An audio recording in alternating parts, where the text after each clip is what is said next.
네, 기관의 눈으로 이어지겠습니다. 어제 오늘은 좀 약세를 보이고 있지만 최근 외국인들이 삼성전자와 SK하이닉스를 연일 매수하면서 신고가 랠리를 펼치고 있고요. 오늘은 또 반도체 관련주들도 나쁘지 않습니다. 소부장 말씀드리는 거죠. 여기서 내년 반도체 시장에 대한 전망도 좀 긍정적으로 나오는 측면도 있습니다. 예를 들어서 서버 디램의 수요가 조금 턴어라운드 할 수 있다든지 이런 것들이 해외 서버에 많은 투자를 하고 있는 그런 글로벌 업체로부터 나오는 이야기들입니다. 그래서 오늘은 기관의 눈에서는 반도체 최고의 애널리스트 노군창 현대차증권 센터장과 자세히 얘기를 나눠보도록 하겠습니다. 네, 센터장님 나오 계십니까? 네, 안녕하십니까? 네, 안녕하세요. 네, 오늘은 전화로 연결하겠습니다. 예, 건강 문제 없으신 거죠? 예, 저 건강 되게 좋은데요. 네, 알겠습니다. 예. 한 달 전이었죠. 저희 프로그램에 출연하셔서 어떤 말씀하셨냐면 제가 정확히 기억합니다. 삼성전자나 SK하이닉스 매수 타이밍은 주가가 안 좋을 때다. 그리고 사람들이 투자자들이 시장에서 디램의 가격이 오르지 않는데 어떻게 실적이 오를 수 있느냐 이런 얘기를 할 때였는데요.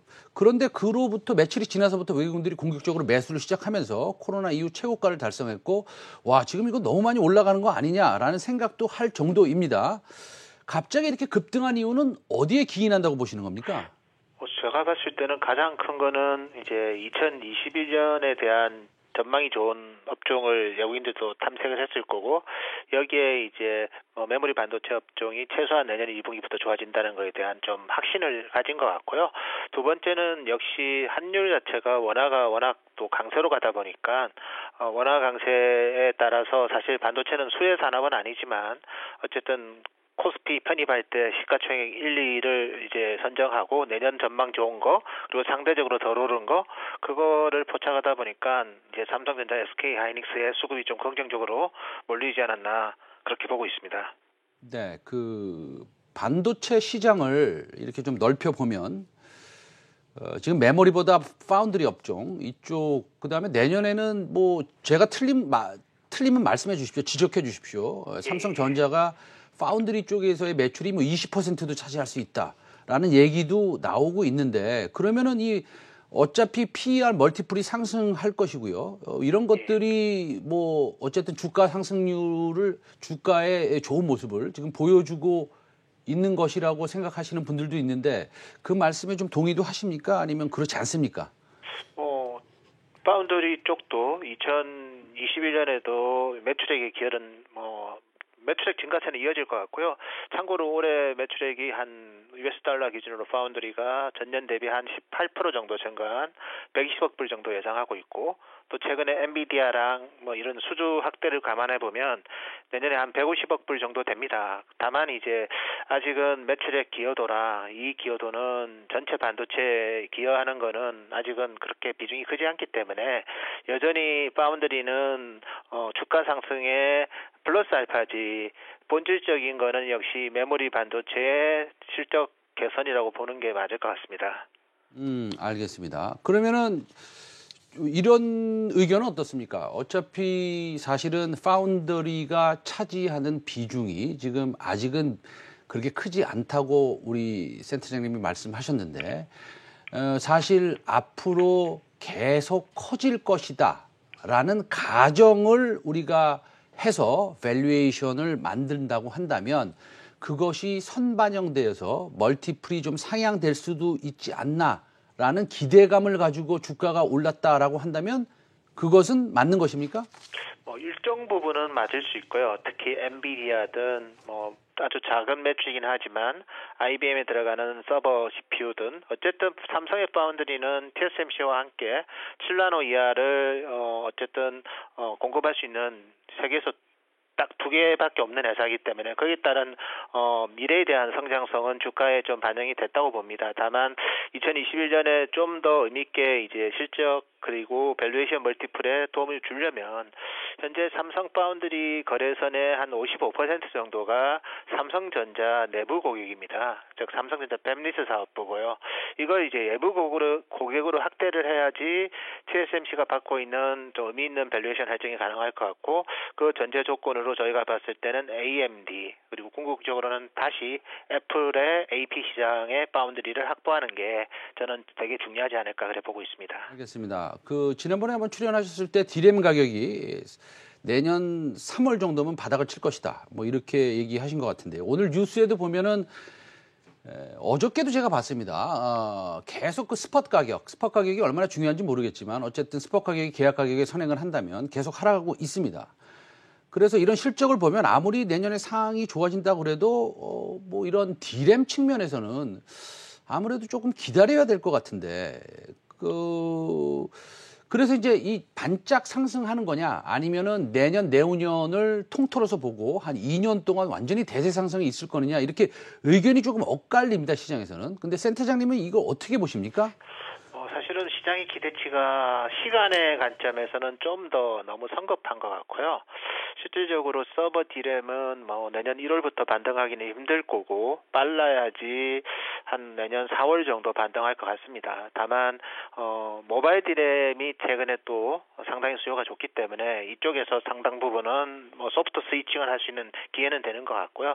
다만 이제 저는 좀 중기적으로 본다면 상당히 학수고대했던 그 인텔의 신규 CPU 출시가 자꾸 늦어지고는 있지만 그게 출시되는 시점에는 지난 3년간 기다렸던 서버 교체 수요가 동시에 몰릴 것 같고요. 그리고 그 교체 수요는 언택트 수요와 함께 같이 결합되면서 장기적으로 본다면 저희는 한 2022년 까지도 서버의 교체 수요가 적극적으로 일어나면서 좀 장기적인 관점에서 이 디램 업황의 턴어라운드를 좀 겨냥하는 전략이 좀 더 맞지 않나. 그래서 1분기에 대한 기대치가 생각보다 높다면 좀 속도 조절은 필요하겠지만 어차피 그래도 4월부터는 의미 있는 좀 중장기적인 서버 교체 수기가 도달할 것으로 예상이기 때문에 이를 겨냥한 좀 롱텀한 접근은 상당히 유효하다 그래 보고 있습니다. 알겠습니다. 그럼 지금 방금 말씀하신 그 인텔의 신규 CPU의 그 데이뷰가 계속 늦어지고 있다라고 말씀을 하셨는데, 그러면 만약에 내일이라도 인텔의 이 새로운 CPU가 나온다면 그것이 반도체 시장을 크게 상승시킬 수 있는 촉발 요인, 트리거 포인트가 된다고 생각하시는 겁니까?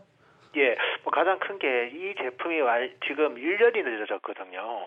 그래서 지금 아마존도 그렇지만 마이크로소프트, 페이스북, 구글 모두 다 이 서버가 나오는 시점에 지금까지, 왜냐하면 서버라는 게 2017년부터 본격적으로 큰 수요가 나왔고 이게 3년이 이미 지났거든요. 3년이 지난다는 말은 365일 동안 켜져 있는 서버가 3년이 지나면 뭔가 문제가 생긴다는 거거든요. 그래서 그게 1년 정도 딜레이 된 출시기 때문에 이게 나오는 시점에는 최소한 1년 6개월 이상의 교체가 상당히 좀 장기적으로 이루어질 수 있고, 여기에 이번에 나오는 그 인텔의 신제품은 D램의 용량 자체가 기존 CPU보다도 30%를 더 탑재를 해야지 CPU의 성능이 제대로 발휘가 될 수 있습니다. 그래서 그 두 가지 관점에서 본다면 저는 이번에 인텔 CPU가 나오는 시점이 상당한 수요를 유발하지 않을까 그래 보고 있습니다. 굉장히 중요한 포인트를 짚어주셨네요. 예, 알겠습니다. 그래서 기본적으로는 좀 장기적으로는 빅사이클이 올 수도 있고, 그 다음에 촉발 요인, 트리거 포인트는 인텔에서 새로운 3년 동안 지금 안 나온 그 CPU를 새롭게 조금 업그레이드해서 나올 것인데 우리가 지금 그것을 기다리고 있다. 그게 나오면 D램의 수요도 폭발적으로 성장할 가능성이 좀 높다, 이렇게 말씀하셨는데, 올해 보면은 뭐 인텔이 낸드 디비전을 또 팔았고 뭐 여러 가지 있었습니다. 그러니까 인수합병이 막 이루어지고 있었어요. 근데 이런 인수합병으로서 우리가 좀 알아야 될 투자 포인트가 있습니까? 가장 큰 것은 역시 코어에 집중하겠다는 기업들, 그리고 인텔 같은 경우는 어쨌든 과거의 명성을 찾아야 되기 때문에 프로세스에 집중하겠다는 거고, 반면에 이제 인텔이 가졌던 영역을 또 계속해서 침범하기 위해서 AMD 같은 경우에는 뭐 데이터 센터 이런 쪽의 경쟁력 제고를 위해서 자일링스를 인수를 시도하고 있고, 엔비디아는 지금까지 영역을 좀 더 확장을 해서 ARM을 인수를 하고 있습니다. 그래서 언택트 시대에 5G 이게 결합된 시점이기 때문에 영역 간의 경계를 붕괴시키려는 후발 회사들 의 노력들이 상당히 많고, 인텔은 그거를 수성하기 위해서 이제 좀 뭐 덜 중요한 거는 포기하고 본질에 집중하는 그런, 어떻게 보면 선택과 집중이 상당히 강화되고 있는 상황이다, 그렇게 평가할 수 있을 것 같습니다. 알겠습니다. 그다음에 최근에 뭐 좀 중요한 이슈가 좀 있었는데요. 중국의 반도체 기업, 여러분들이 시청자 여러분이 잘 아시는 칭화 유니그룹 이 돈을 못 갚았어요. 이제 뭐 그걸 이제 채무 불이행했다, 뭐 이렇게 이제 표현할 수 있죠. 그러면 중국에서 이런 일이 생기고 있는데 이게 무슨 우리 그 센터장님이 좀 기대라기보다도 예상하셨던 겁니까? 아니면 뭐 이렇게 되면은 지금 이 반도체 산업의 구조, 그다음에 방향성 이런 것들이 좀 급격하게 변화되는 그런 시점일 수도 있다고 생각하는데, 우리 기업에는 어떤 영향을 미치는 겁니까? 예, 뭐 저희는 사실 칭화유니그룹이 상당한 어쨌든 정부의 도움을 받고 있는 국영기업이고, 실질적으로 이번에 채무 불이행한 규모도 그래 크지는 않습니다. 한 US 달러로 한 2억 불 정도. 네, 어쨌든 뭐 칭화유니그룹이 투자했던 계열사들의 그 설비 투자를 감안해 본다면 상당히 좀 작은 규모인데요. 어쨌든 최근 들어서 중국의 국영 기업들이 회사채가 노러브 안 되는 경우가 벌써 세 번째가 되거든요. 그래서 결국은 뭐 원가 싸움인데, 저희가 계속해서 아무리 정부가 도와줘도 원가 구조가 안 좋은 기업은 결국은 성공하기 힘들다는 것은 상당히 많이 피력했지만, 또 국가 주도의 또 반도체 굴기였기 때문에 시장의 의구심은 뭐 그렇게 약간 뭐 그런 산업의 특성을 많이 강조했지만, 그래도 국가 주도 산업인데 쉽게 무너지겠냐고 상당히 좀 회의감을 가졌던 투자자들의 시각이 좀 바뀌는 것 같고요. 실질적으로 칭화유니그룹은 지금 회사채 등급이 지난주에 AA에서 트리플 B로 지금 하향이 됐고요. 또 칭화유니그룹의 모회사가 칭화홀딩스인데, 칭화홀딩스의 회사채 가격도 상당히 급락하고 있습니다. 그래서 최근에 뭐 이와 같은 상황은 뭐 지금까지 가졌던 의구심에 대해서 상당히 좀 풀리는 거기 때문에, 저희는 투자자들 입장에서는 한국 특히 메모리 기업들에 대한 좀 신뢰가 좀 더 올라가는 계기가 되지 않을까 그렇게 보고 있습니다. 반도체 전체적으로 산업에 대해서, 산업의 변화에 대해서 지금 짚어주고 계신데, 그럼 우리가 소부장을 갖다가 제외할 수는 없지 않습니까? 예, 시청자들이 소부장에 대해서도 굉장히 관심이 많은데, 제가 아까 삼성전자 말씀드리면서 질문 하나 놓친 게 있어요.